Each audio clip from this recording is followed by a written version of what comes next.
Welcome to Thriller Nights, where each story takes you on a suspenseful journey into the heart of mystery and crime.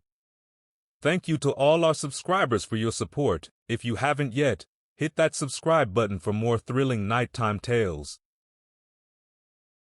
In the heart of rural America, nestled among rolling hills and sprawling farmlands, lay the small town of Greenwood.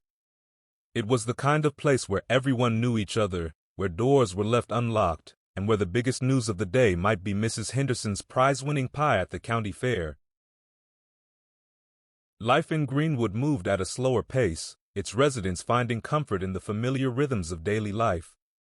Among them was Thomas Granger, a respected farmer known for his hard work, generosity, and a seemingly endless supply of wisdom about the land he so lovingly tended. Thomas lived alone on his family farm, a sprawling estate that had been in the Granger family for generations. Though his wife, Sarah, had left him years ago, the townspeople still spoke of her with a mixture of sympathy and disdain, each harboring their own theories about the dissolution of their marriage. On a crisp autumn morning, as the first light of dawn broke over the horizon, the tranquility of Greenwood was shattered. Thomas Granger was found dead in his barn, his lifeless body sprawled on the cold, hard ground. The town would never be the same. It was Emily Parker, Thomas Granger's nearest neighbor, who first stumbled upon the grim scene. That morning, she had set out early to deliver some fresh eggs to Thomas, as she often did. As she approached the barn, something felt off, an unsettling stillness in the air, an eerie quiet that sent a chill down her spine. With a trembling hand, Emily pushed open the barn door, her heart pounding in her chest. The sight that greeted her was something out of a nightmare. Thomas lay on the ground, his face pale and lifeless, a pool of dark blood staining the hay around him. Her scream pierced the morning air, echoing across the fields. Sheriff Carter arrived within minutes, alerted by Emily's frantic call. He was a seasoned lawman, a steady presence in Greenwood for over 2 decades.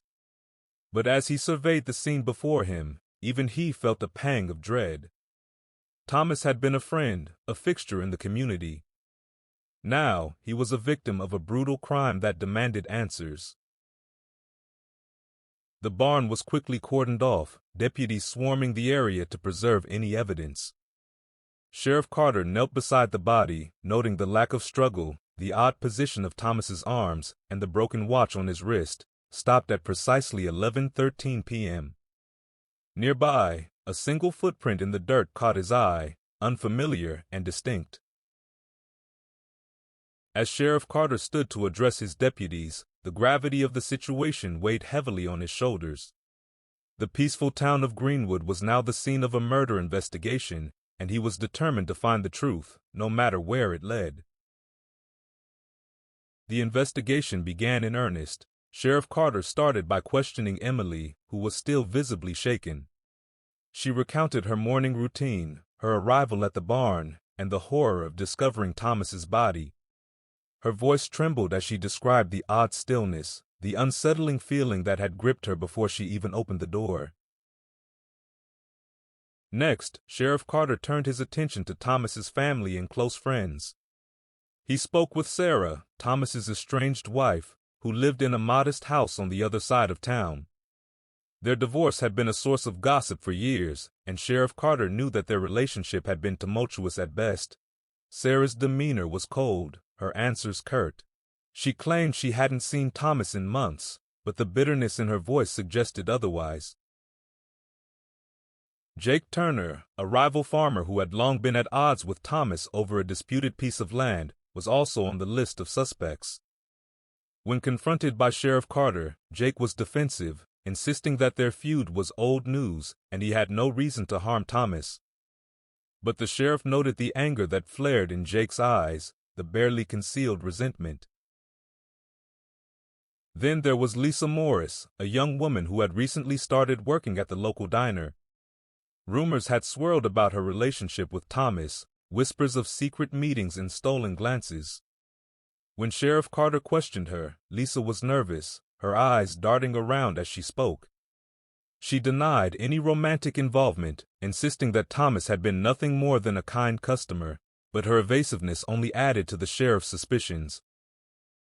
As the investigation progressed, more secrets began to surface.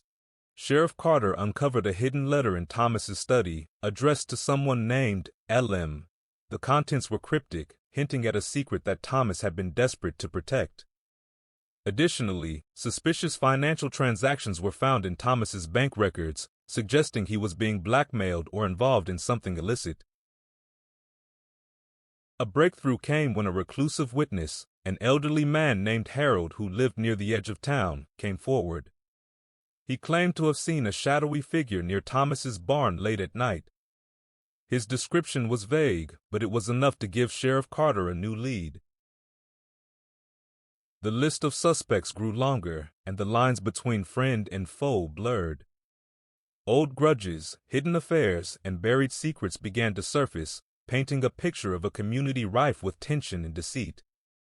The more Sheriff Carter uncovered, the clearer it became that Thomas's death was not a random act of violence, but a calculated move in a larger game of deception. With each new piece of evidence, Sheriff Carter felt the weight of the investigation pressing down on him. The peaceful veneer of Greenwood was cracking, revealing the dark underbelly of a town that had much to hide. But he was determined to see it through, to bring justice to Thomas Granger and restore peace to his community. The investigation into Thomas Granger's murder was in full swing, and Sheriff Carter was determined to uncover the truth. The town of Greenwood buzzed with speculation, its residents on edge as secrets and suspicions began to surface. As Sheriff Carter delved deeper, the list of suspects grew, each with their own hidden motives and possible connections to the crime. First on the list was Sarah Granger, Thomas's estranged wife. Their divorce had been messy, fueled by years of unresolved conflict and bitterness. Sheriff Carter knew he had to tread carefully when questioning her again. He visited her modest home, noting the tension in the air. "Sarah," he began, his tone measured, "I need to ask you a few more questions about your relationship with Thomas." Sarah's eyes were cold, her posture defensive. "I've already told you everything I know, Sheriff." "Perhaps," Carter replied, "but there are still some inconsistencies. For instance, why was a piece of your jewelry found near the barn?" Sarah's face paled, and she clenched her fists. "I haven't been near that barn in months. Someone must be trying to frame me." Next, Sheriff Carter turned his attention to Jake Turner. The feud between Jake and Thomas was well known, rooted in a dispute over a strip of land that both men claimed. Jake had always been hot-tempered, quick to anger and slow to forgive. When Carter questioned him, Jake was visibly agitated. "Look, Sheriff," Jake said, pacing back and forth, "I didn't kill Thomas. Yeah, we had our differences, but I'd never go that far. Someone's trying to pin this on me because they know we didn't get along." Sheriff Carter noted Jake's agitation but also observed something else, genuine fear. Was it the fear of being falsely accused, or was there something more to it? Then there was Lisa Morris, the young waitress with whom Thomas allegedly had a secret relationship. Lisa had been evasive during their initial conversation, and Carter knew he needed more from her. He visited the diner, waiting until her shift ended before approaching her again. "Lisa," he said gently, "I need you to be completely honest with me. Your relationship with Thomas, was there more to it than you told me?" Lisa hesitated, her eyes filling with tears. "Thomas was a good man. He was helping me with some personal issues. We did meet secretly, but it was because he didn't want to cause any trouble. I swear, I had nothing to do with his death." Carter could sense her sincerity, but he couldn't rule her out just yet. He needed more concrete evidence. As the investigation progressed, new clues began to surface. Sheriff Carter discovered a hidden letter in Thomas's study, addressed to someone with the initials LM. The letter was cryptic, hinting at a secret Thomas was protecting, and it led Carter to suspect that Thomas was involved in something much bigger than a simple farm dispute. Additionally, Thomas's bank records revealed suspicious financial transactions. Large sums of money had been withdrawn over the past few months, suggesting he was either being blackmailed or involved in something illicit. Carter wondered if Thomas had been trying to buy someone's silence or if he had been paying for protection. A breakthrough came when an elderly witness, Harold, who lived near the edge of town, came forward. Harold was a recluse, rarely seen by anyone, but he claimed to have seen a shadowy figure near Thomas's barn on the night of the murder. His description was vague, a tall figure wearing dark clothes, but it was enough to give Sheriff Carter a new lead. Carter decided to re-examine the crime scene, hoping to find something he might have missed. As he carefully combed through the barn, he found a small, inconspicuous piece of fabric caught on a nail. It was dark and coarse, likely from a jacket or coat. He bagged the evidence, hoping it would lead to the breakthrough he needed. The town of Greenwood was a web of secrets and lies, and with each new piece of evidence, Sheriff Carter felt the weight of the investigation pressing down on him. The peaceful veneer of the town was cracking, revealing an underbelly of betrayal and deceit. He knew that to uncover the truth, he would need to peel back the layers of deception that shrouded the lives of those he once thought he knew so well. As the investigation deepened, the list of suspects grew longer, and the lines between friend and foe blurred. Old grudges, hidden affairs, and buried secrets began to surface, painting a picture of a community rife with tension and deceit. Sheriff Carter knew that every clue, every piece of evidence, brought him one step closer to uncovering the truth behind Thomas Granger's murder. Sheriff Carter's investigation into Thomas Granger's murder was revealing more secrets than he had anticipated. With each new piece of evidence, the puzzle grew more complex, and the town of Greenwood seemed to sink deeper into a mire of suspicion and fear. One evening, as Carter sat in his office reviewing the case files, his deputy Frank entered with a grim expression. "Sheriff, you need to see this," he said, handing over a sealed envelope. Carter opened it, finding a series of photographs showing Thomas in heated conversations with various people around town. One picture in particular caught his eye: Thomas arguing with a man who wasn't from Greenwood. The man had a distinctive tattoo on his neck, a serpent coiled around a dagger. "Who is this?" Carter asked, pointing to the man in the photograph. Frank shook his head. "No idea, Sheriff, but he's definitely not a local. I've asked around, and no one recognizes him." This new lead was both promising and troubling. Who was this outsider, and what business did he have with Thomas Granger? Carter knew he had to find out. As he continued to dig, Carter discovered more about Thomas's financial transactions. The money wasn't just disappearing, it was being funneled into a series of shell companies, all tracing back to a mysterious entity known as the Syndicate. This organization had its fingers in various illegal activities, from smuggling to extortion. Carter's instincts told him that Thomas had gotten involved with the Syndicate somehow, and it had cost him his life. But how deeply was Thomas entangled, and who else in Greenwood was involved? The next morning, Carter decided to confront Lisa Morris again. Her connection to Thomas seemed deeper than she had let on, and he suspected she knew more about the Syndicate than she was willing to admit. "Lisa," Carter began, his tone firm but gentle, "I need you to be honest with me. What do you know about the Syndicate?" Lisa's face went pale, and she looked around nervously. "Sheriff, I don't know much, I swear. Thomas, he was trying to protect me. He found out I was in trouble with some dangerous people, and he wanted to help." Carter leaned in closer. "What kind of trouble, Lisa? Why were they after you?" Tears welled up in her eyes. "I borrowed money from them to cover my mother's medical bills. When I couldn't pay it back, they started threatening me. Thomas found out and said he would take care of it. I didn't know he was getting himself into so much danger. Carter's heart sank. Thomas had been trying to save Lisa, but in doing so, he had crossed paths with a ruthless criminal organization. The stakes were higher than he had imagined, and the danger was far from over. As the investigation continued, Sheriff Carter began to see a clearer picture of the events leading up to Thomas Granger's murder.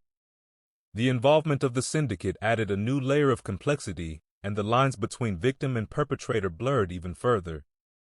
The peaceful town of Greenwood was now a battleground for justice, and Carter knew that the only way to restore peace was to dismantle the web of lies and deceit that had ensnared them all. Sheriff Carter's determination to uncover the truth was unwavering. With each passing day, he drew closer to understanding the full scope of the conspiracy that had led to Thomas Granger's murder. But time was running out, and he knew that the syndicate wouldn't hesitate to strike again if they felt threatened. One evening, as Carter reviewed the evidence in his office, a young woman named Grace, who worked at the local bank, came forward with crucial information. "Sheriff, I think you should see this," she said, handing over a folder filled with bank statements and transaction records. Carter quickly scanned the documents, his eyes widening as he recognized a pattern. Large sums of money were being transferred from Thomas Granger's account to an offshore account linked to the syndicate. But there was something else, a series of smaller coded transactions that seemed to be payments to a local account. "Who does this account belong to?" Carter asked, pointing to the local account number. Grace hesitated before replying. "It's registered to Jake Turner." The revelation hit Carter like a bolt of lightning. Jake had been involved with the syndicate all along, using his rivalry with Thomas as a cover for their illicit dealings. The pieces of the puzzle were finally falling into place. Armed with this new evidence, Carter decided it was time to confront Jake Turner once and for all. He and his deputies headed to Jake's farm under the cover of darkness, hoping to catch him off guard. When they arrived, they found Jake in his barn, seemingly unaware of their approach. Carter stepped forward, his voice stern. "Jake, we need to talk." Jake turned, his face a mask of surprise and fear. "What is this about, Sheriff?" Carter held up the folder of bank records. "It's over, Jake.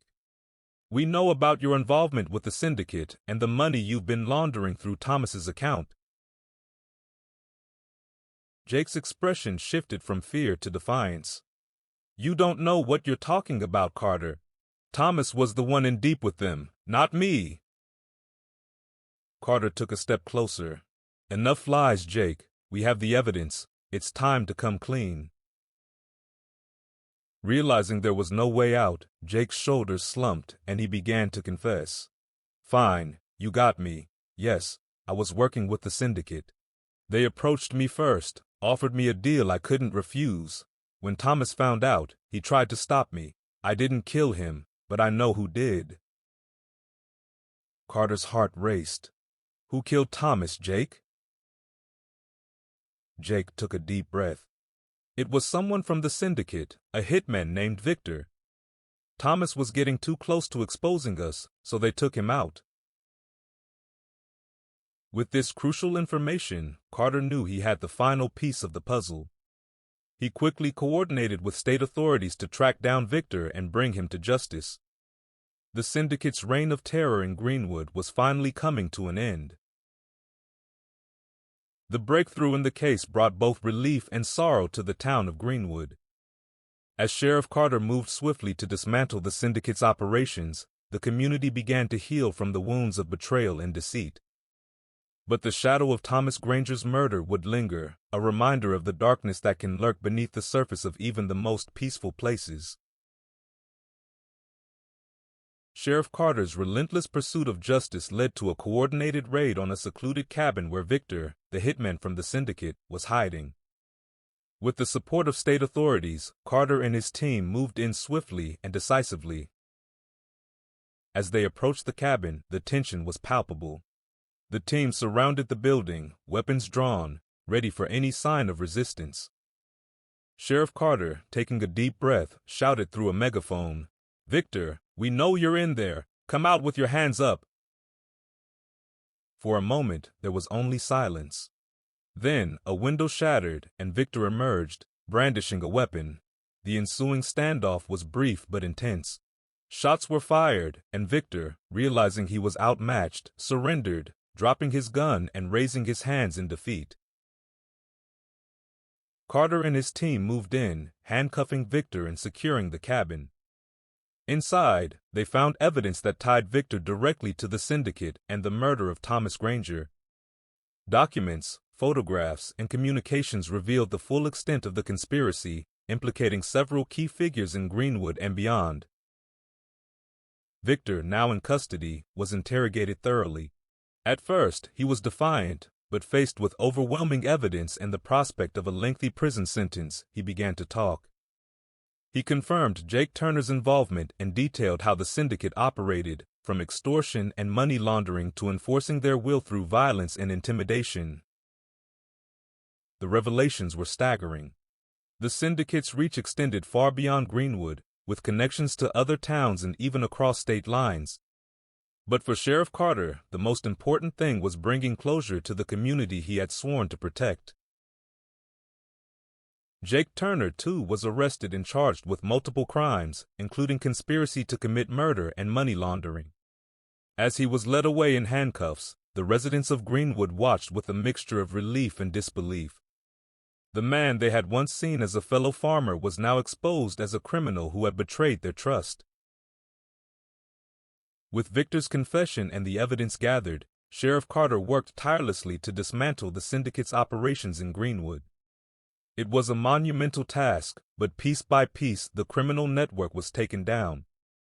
The town began to breathe a little easier, the cloud of fear and suspicion slowly lifting. The resolution of the case brought a sense of justice and peace back to Greenwood. But the scars of the ordeal would take time to heal. Sheriff Carter knew that rebuilding trust within the community would be his next challenge, but he was ready to face it head-on.